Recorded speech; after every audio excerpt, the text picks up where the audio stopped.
রাত তখন ৩টা বাজে। আপনি জঙ্গলের সরু এক রাস্তা ধরে হেঁটে বাসায় যাচ্ছেন। আপনার সাথে আপনার বন্ধুও ছিল। একটু আগেই তাকে তার বাসায় রেখে আসলেন। আশেপাশে বাড়ি ঘর নেই। আপনার অনেক ভয় লাগছে। ফোনের চার্জও প্রায় শেষ। ডিসপ্লের আলো দিয়ে কোনো রকম রাস্তাটা দেখা যাচ্ছে। হঠাৎ রাস্তার এক করিডরে দেখতে পেলেন অচেনা এক মানুষ।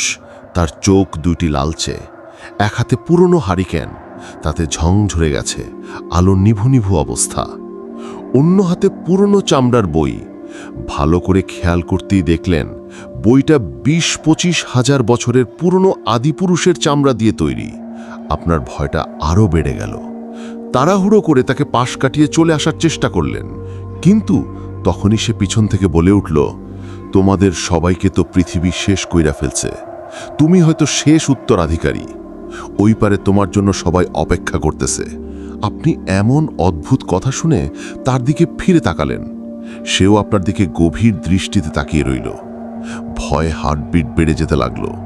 শীতের ঠান্ডা আবহাওয়াতেও আপনি ঘামতে শুরু করলেন। সে কানের কাছে আইসা বলল, আপনি ট্রুডাও থেকে আইসেন, তাই না? আপনি কিছুটা ভয়ের সুরেই তাকে বললেন, ট্রুডাও আবার কি?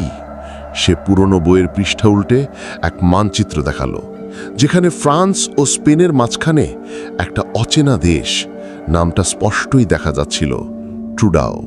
তারপর সে গম্ভীর কণ্ঠে বলল, তুমি বুঝতে পারতেছো না, ইতিহাস থাইকা তোমাদের মুইছা দেওয়া হইছে। যারা এটা করছে তারা এখন তোমারে খুঁজতাছে। তুমি বাইচা থাকলে সত্য ফাঁস হইয়া যাইব। তাই আমি তোমার লেগা বহুকাল এই রাস্তার ধারে দাঁড়াইয়াছিলাম। টোকিও আন্তর্জাতিক বিমানবন্দর। সকাল সকাল বিশাল ভিড়। শত শত যাত্রী লাইন ধরে দাঁড়িয়ে আছে। আকাশে ভেসে আসছে ফ্লাইট ঘোষণার শব্দ। আপনি হাতে পাসপোর্ট নিয়ে কন্ট্রোল লাইনে দাঁড়িয়ে আছেন, হালকা ক্লান্তি। অবশেষে বহু প্রতীক্ষিত টোকিও সফর শুরু হলো। আপনার পালা এলো। ডেস্কের পেছনে বসা কর্মকর্তা পাসপোর্ট হাতে নিলেন। কয়েক সেকেন্ডের মধ্যে তার মুখের অভিব্যক্তি হঠাৎ বদলে গেল। ঠোঁট শুকিয়ে এলো, চোখ বড় বড় হয়ে গেল। তারপর সে বলল, আপনি কোন দেশ থেকে এসেছেন? অবাক হয়ে আপনি উত্তর দিলেন, কেন, ট্রুডাও থেকে, ওই যে মধ্য ইউরোপের একটি দেশ। কর্মকর্তা চুপচাপ আপনার দিকে তাকিয়ে রইলেন। কয়েক সেকেন্ড পরই তিনি পাশের ২ সহকর্মীকে ডাকলেন। তারা পাসপোর্ট নিয়ে পরীক্ষা করতে লাগলো। ভিসা আছে, স্ট্যাম্প আছে, প্রবেশ প্রস্থান রেকর্ডও আছে, সবকিছুই সঠিক। অথচ সমস্যা একটাই, ট্রুডাও নামে কোনো দেশ পৃথিবীর মানচিত্রে নেই।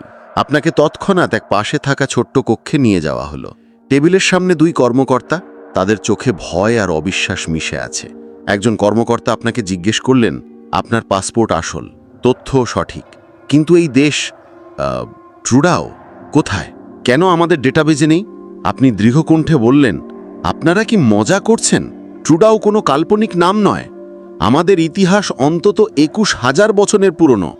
ফ্রান্স আর স্পেনের মাঝেই আমাদের অবস্থান। কর্মকর্তারা পরস্পরের দিকে তাকালেন, তাদের চোখে ভয়ের ছায়া।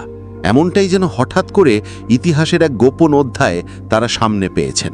তারা কাগজপত্র ঘাঁটতে ঘাঁটতে আপনার ভিজিটিং কার্ড পেল। তাতে লেখা ছিল একটি কোম্পানির নাম, ঠিকানা এবং ফোন নাম্বার।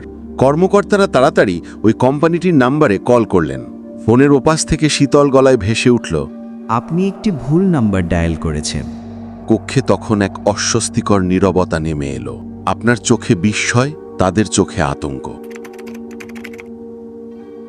অবশেষে পুলিশ এসে আপনাকে একটি হোটেলে পাঠালো।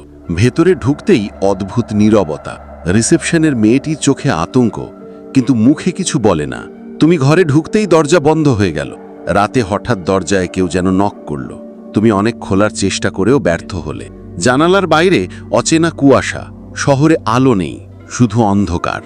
ভোরে দরজা খুলে গেল, কিন্তু তোমাকে আর পাওয়া গেল না। হোটেলের বিছানা, টেবিল, চেয়ার সবকিছু একদম গোছানো। এখানে যে কেউ ছিল তার কোনো চিহ্নই নেই।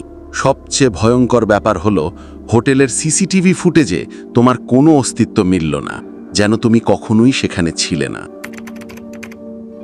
হঠাৎ তোমার শৈশবের কথা মনে পড়ল। গ্রামে বৃদ্ধরা বলতেন, ট্রুডাও কোনো সাধারণ দেশ নয়।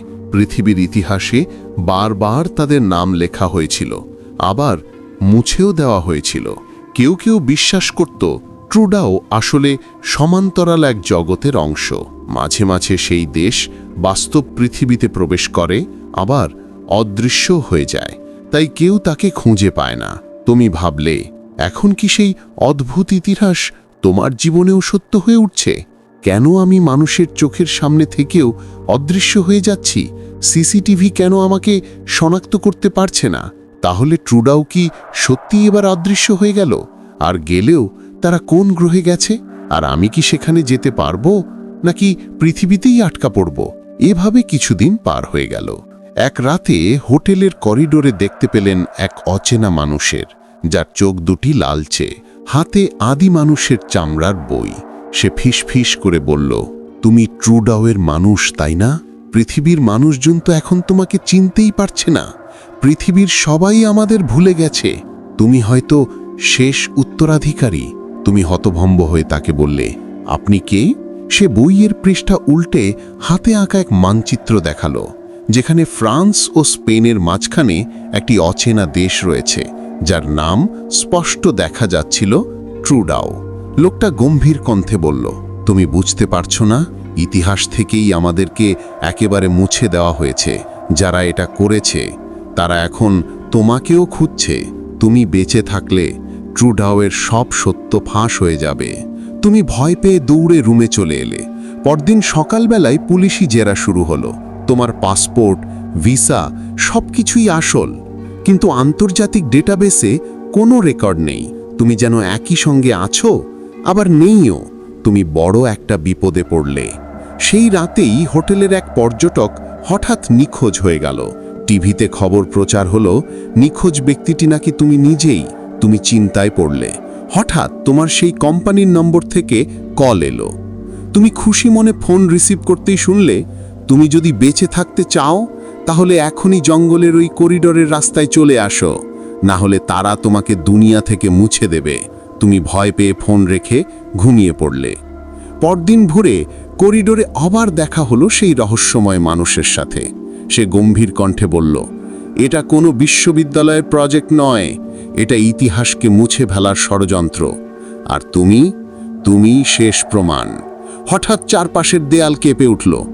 আলো অন্ধকার মিশে সব ঝাপসা হয়ে গেল। তুমি অনুভব করলে তুমি আর টোকিওতে নেই। হয়তো সময়ের ফাঁকে, হয়তো সমান্তরাল জগতে টেনে নেওয়া হচ্ছে। শেষবারের মতো তার কণ্ঠ কানে বাজল, তুমি যদি হারাও, ট্রুডাও চিরতরে হারাবে। এরপর শুধু অন্ধকার। যদি এই গল্পটি ভালো লেগে থাকে তবে লাইক ও শেয়ার করো তোমার বন্ধুদের সাথে। আরও রহস্যময় এবং রোমাঞ্চকর গল্পের জন্য আমাদের চ্যানেল সাবস্ক্রাইব করো। আমাদের সাথে থাকার জন্য ধন্যবাদ।